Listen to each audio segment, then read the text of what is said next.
Do you really need to study 12 to 14 hours a day to score distinction in physiology? No. What you actually need is the right direction.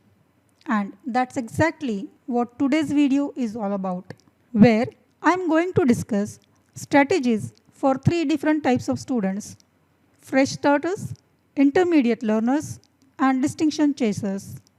So wherever you stand right now, this video is for you.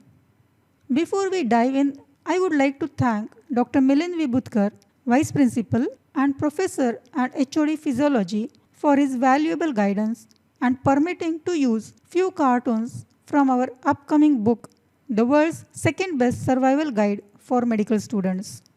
Hi, this is Pratima and welcome to Planet Physiology, where concepts become crystal clear. Okay, let me tell you one truth very clearly. Distinction is not about studying everything. It's about studying what matters, revising it properly, and presenting it smartly in the exam. Most students think physiology is just memorizing facts, but physiology is not a test of your memory. It's a test of your understanding. You should be able to explain why things happen or how systems are connected. For example, how does a decrease in GFR increase systemic blood pressure? Or why UMN lesions are associated with hypertonia? So physiology is not a list of isolated topics. It is a web of interconnected mechanisms. And the students who score well are usually the ones who can connect those systems together. So no amount of rote learning alone will save you in physiology. Understanding concepts and applying them clinically is the real key. Since most of you have only around 2 months left before exam, let's see what strategies you should follow based on your current preparation level. But before we discuss strategy, you first need to know where you stand, because everyone starts from different place and your strategy should match to your current level of preparation. So I want you to answer the following questions honestly. It will take just about 2 minutes. Give yourself marks for each question, and at the end you will know exactly which category you belong to. Here is the marking scheme. 0 if your answer is no or never. 1 if your answer is sometimes or partial. And 2 for yes and consistent. So here are the questions. Have you completed at least 50% of physiology revision once? Do you revise topics within a week after studying them? Can you explain topics like cardiac cycle or action potential without referring to the book? Are you using one standard textbook with notes instead of multiple random sources? Have you practiced writing answers in university exam format? Do you know how to structure answer with headings, diagrams, and flowcharts? Can you confidently draw and label important diagrams like ECG, nephron, or sarcomere without reference? Can you complete a full paper within the allotted time? Have you solved or at least seen last 10 years university question papers? Do you clearly know your weak systems like it may be CNS or endocrine? Have you attempted at least 1 or 2 mock tests? Are you studying at least 5 or 6 days a week consistently? After studying, can you recall at least 60 to 70% of the content without seeing the notes? Can you integrate the systems? For example, CVS and RS during oxygen transport? And the last one, do you genuinely feel confident about scoring above 65%? Now pause for a moment and calculate your total score. If your score is between 0 to 10, you are a fresh starter. This usually means your preparation is minimal or incomplete. Recall is weak and your study pattern is currently unstructured. But remember this very carefully, you are not behind. You are just at the beginning. If your score is between 11 to 20, you belong to intermediate category. This means You have studied something, but preparation is inconsistent or scattered. You have potential, but you are losing marks in execution. And the last, if your score is between 21 to 30, you are distinction chaser. This means your preparation is already good. You are already very close to the distinction. You mainly need refinement and better presentation. Okay, let's begin with the fresh starters. If you belong to this category, your first goal is simple: pass comfortably, and then gradually push forward to 60 to 65%. And for this, you must stop chasing perfection. Instead, focus on consistency. You do not need to read the entire textbook cover to cover right now. That usually creates panic and not progress. Instead, focus mainly on important topics, repeated university questions, and high yield concepts.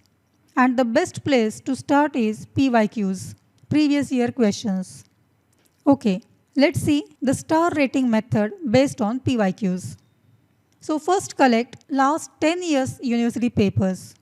Most universities have them online on their websites. If not, ask your department or seniors. Now go through all the questions and mark the topics that repeat frequently.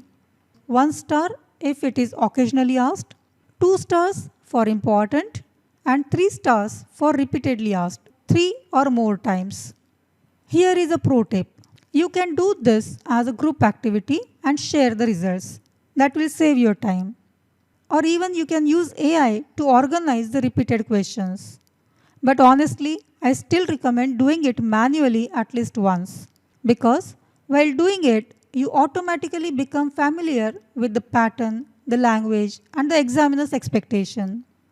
So once this background work is done, focus most of your energy on these 3-star topics.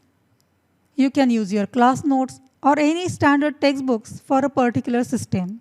For example, textbook of neurophysiology for CNS and special senses. Please don't waste time making beautiful notes now. This is not the right time.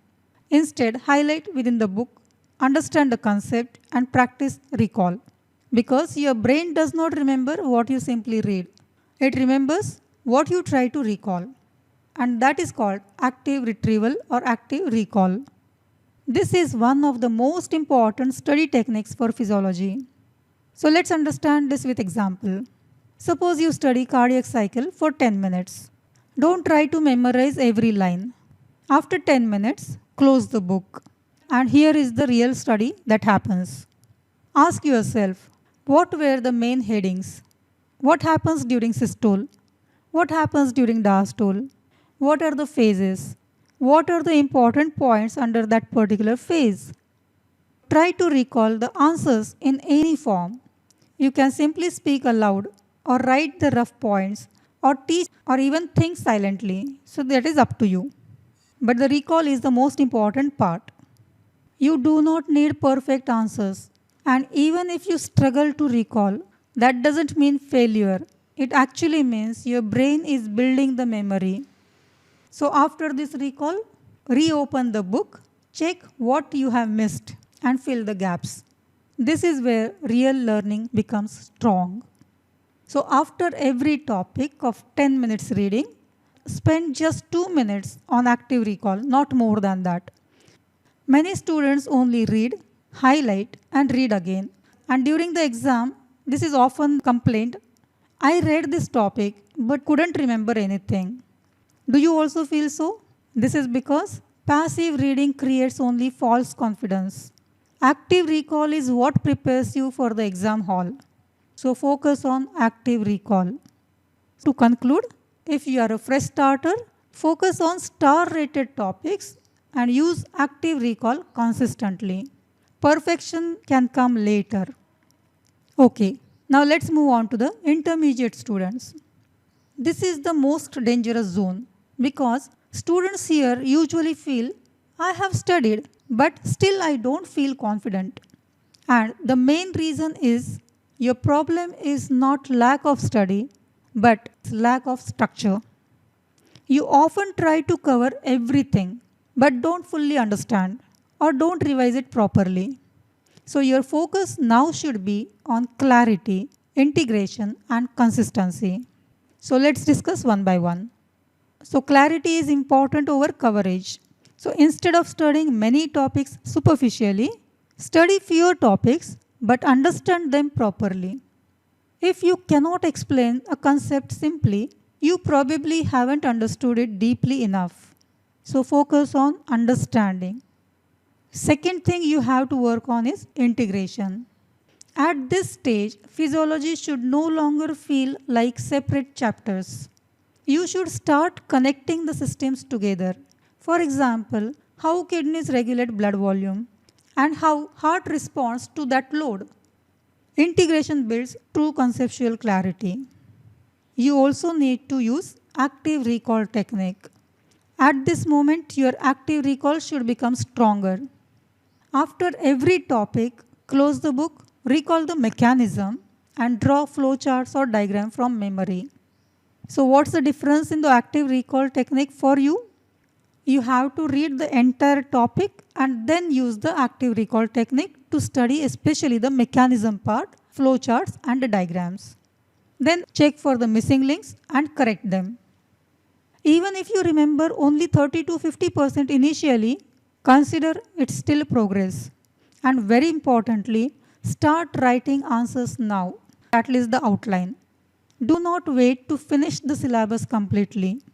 Even one answer per day can make a huge difference because writing quickly exposes conceptual gaps, weak presentation, and poor recall much faster than reading can ever. Make diagrams your strength. A neat labeled diagram can immediately improve your score, and revision is absolutely non negotiable at this stage. Because if you don't revise, you forget. And if you forget, you lose the confidence. Next important thing for you is to identify and fix the weaker areas or weaker systems. Let's be honest. Every student has one or two systems they secretly avoid. It may be CNS, endocrine, or CVS. And what usually happens? You keep postponing those topics, hoping you will understand them later. I'll study them later.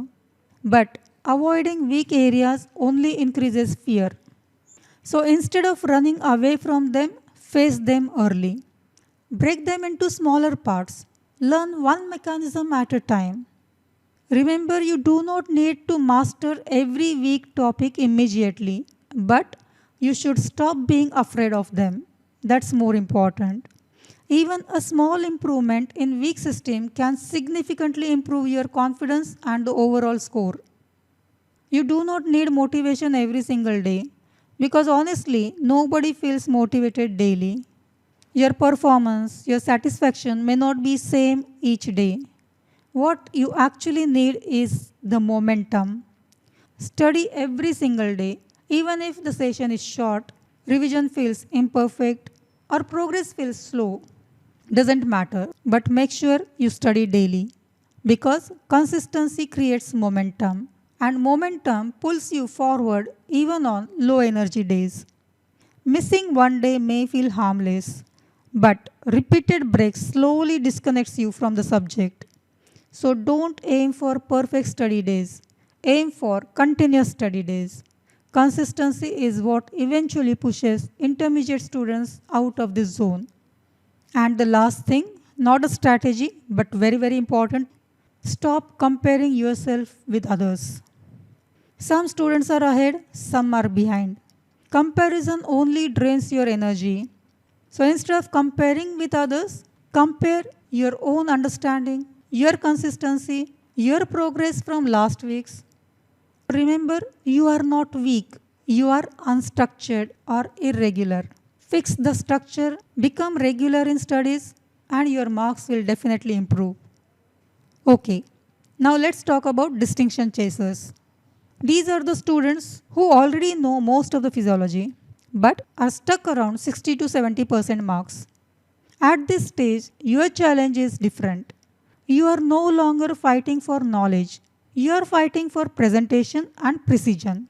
So stop studying like learner and start performing like an exam writer. You need to think like an examiner. And for this, don't just ask, do I know this topic? No. Instead, ask if this topic is asked in exam, how I am going to write it, which headings, which diagram, which keywords. You need to make your answer look different. Distinction answer sheets are not just correct, they are easy to evaluate. Your answer should have clear headings, proper spacing, the relevant flowcharts or diagrams, underlined keywords. All these things will make examiner's job easy and you naturally score higher.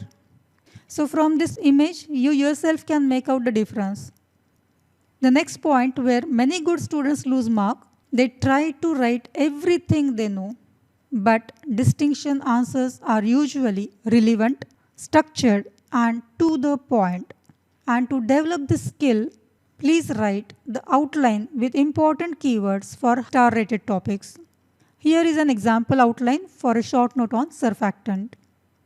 Not all topics carry equal weightage. Distinction students can easily identify the important topics, high-yield diagrams which are must-know, and the frequently repeated mechanisms. And they make those areas extremely strong. At the same time, you do not need every topic to become your favorite topic. You will also have some weak areas. But you cannot afford major weak areas. So you need to work on them early. For weaker areas, strengthen your conceptual clarity. Use flowcharts or mnemonics. Use visual memory techniques. For example, stick the difficult flowcharts or diagrams on your wall near the study table. The more frequently you see them, the stronger the recall becomes. And that automatically improves your exam confidence. So let's quickly summarize. If you are a fresh starter, focus on consistency and completion of star-rated topics. Do not chase the perfection right now. If you are intermediate student, focus on conceptual clarity, system integration, and regular revisions. And remember, avoiding weak areas today may become biggest hurdle tomorrow. And last, if you are distinction chaser, focus on presentation, precision, and strengthening the weaker systems. At this stage, postponing answer writing practice can become a biggest pitfall. Remember, medicine was never meant to be easy. Every medical student eventually has to choose between two hard roads, the pain of discipline or the pain of regret. Your sincerity, dedication, and hard work today may one day become someone's life-saving treatment tomorrow. To truly master physiology, active learning is the key. If you found this video helpful, do give it a like and share it with your friends. If you are not yet subscribed, do subscribe to Planet Physiology for more such videos. Thank you for watching and see you in the next video.